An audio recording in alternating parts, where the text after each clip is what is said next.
ଆଜିର ସକାଳରେ ଆପଣମାନଙ୍କ ପାଇଁ ସବୁଠୁ ବଡ଼ ଖବର ଆସିଲା। ଶେଷ ହୋଇଯାଇଛି 2025। ତେବେ ନୂଆବର୍ଷ ଆରମ୍ଭ ସହିତ ଅନେକ ବଡ଼ ଆର୍ଥିକ ନିୟମ ବଦଳି ଯାଇଛି। ତେବେ ଗତକାଲିଠାରୁ ଏଲ୍ପିଜି ଗ୍ୟାସ୍ ଦରଠାରୁ ଆରମ୍ଭ କରି ପାନ୍ କାର୍ଡ଼, ଆଧାର କାର୍ଡ଼, ନୂଆ ପେ କମିଶନ ପର୍ଯ୍ୟନ୍ତ ଅନେକ ନିୟମ ବଦଳିଛି। ଆସନ୍ତୁ ଏହି ନିୟମଗୁଡ଼ିକ ବିଷୟରେ ଆପଣଙ୍କ ଜୀବନରେ ଏହାର କି ପ୍ରଭାବ ପଡ଼ିବ ସେ ବିଷୟରେ ଆସନ୍ତୁ ଜାଣିବା। ବାସ୍ ଭିଡ଼ିଓକୁ ଲାଷ୍ଟ ଯାଏଁ ଦେଖନ୍ତୁ। ଭିଡ଼ିଓକୁ ଲାଇକ୍ କରନ୍ତୁ। ଚ୍ୟାନେଲ ସହିତ ଯୋଡ଼ି ହୋଇ ରହିବା ପାଇଁ ଚ୍ୟାନେଲକୁ ସବସ୍କ୍ରାଇବ୍ କରିକି ରଖିଥାନ୍ତୁ। ତ ପ୍ରଥମେ ତ ପ୍ରତି ମାସରେ ଏଲ୍ପିଜି ଗ୍ୟାସ୍ ସିଲିଣ୍ଡର ଦରରେ ପରିବର୍ତ୍ତନ ହୋଇଥାଏ। ଗତକାଲି 1 ଜାନୁଆରୀ ମଧ୍ୟ କମର୍ସିଆଲ ଏଲ୍ପିଜି ଦର ବୃଦ୍ଧି ହୋଇଛି। ସିଲିଣ୍ଡର ପିଛା 111 ଟଙ୍କା ବୃଦ୍ଧି ହୋଇଛି, ଯାହାର ପ୍ରଭାବ ଆପଣଙ୍କ ପକେଟ୍ ଉପରେ ପଡ଼ିବ। କମର୍ସିଆଲ ଏଲ୍ପିଜି ସିଲିଣ୍ଡର ଦର 1 ଡିସେମ୍ବର କମର୍ସିଆଲ ଗ୍ୟାସ୍ ସିଲିଣ୍ଡର ଦରରେ 10 ଟଙ୍କା ହ୍ରାସ କରିଥିଲା। ତୈଳ କମ୍ପାନୀଗୁଡ଼ିକ ମଧ୍ୟ ପ୍ରତି ମାସରେ ଏଲ୍ପିଜି ସହିତ ସିଏନ୍ଜି, ପିଏନ୍ଜି ଏବଂ ଏଟିଏଫ୍ ଦର ମଧ୍ୟ ବଦଳାଇଥାନ୍ତି। 1 ଜାନୁଆରୀରୁ ଏଲ୍ପିଜି ସହିତ ସିଏନ୍ଜି, ପିଏନ୍ଜି ଏବଂ ଜେଟ୍ ଫ୍ୟୁଏଲ୍ ଦରରେ ପରିବର୍ତ୍ତନ କରିପାରେ।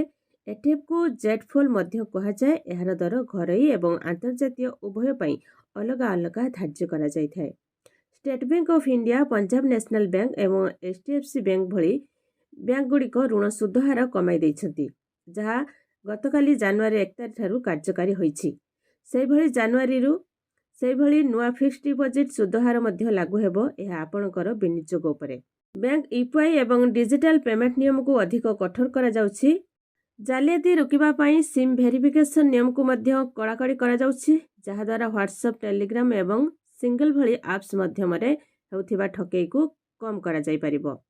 ଆଧାର କାର୍ଡ଼ ଏବଂ ପାନ୍ କାର୍ଡ଼କୁ ଲିଙ୍କ କରିବାର ସମୟସୀମା ଡିସେମ୍ବର ମାସରେ ଶେଷ ହୋଇଛି।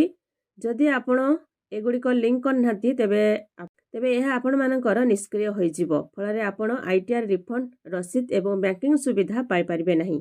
ଏଥିସହିତ ପାନ୍ କାର୍ଡ଼ ନିଷ୍କ୍ରିୟ ହେବା ଯୋଗୁଁ ଆପଣ ଅନେକ ସରକାରୀ ଯୋଜନାର ଲାଭରୁ ମଧ୍ୟ ବଞ୍ଚିତ ହୋଇପାରନ୍ତି। ଆଉ ନେକ୍ସଟ ଖବରଟି ହେଉଛି ୟୁପି ଭଳି ଅନ୍ୟ ରାଜ୍ୟରେ କୃଷକମାନଙ୍କୁ ପିଏମ୍ କିଷାନ ଯୋଜନାର ଲାଭ ପାଇବା ପାଇଁ ୟୁନିକ୍ କିଷାନ ଆଇଡିର ଆବଶ୍ୟକତା ପଡ଼ିବ।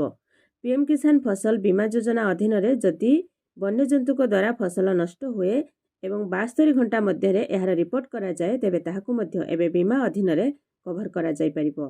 ତେବେ କୃଷକମାନଙ୍କ ପାଇଁ ପିଏମ୍ କିଷାନ ଯୋଜନାର ଲାଭ ପାଇବା ପାଇଁ ୟୁନିକ୍ କିଷାନ ଆଇଡିର ଆବଶ୍ୟକତା।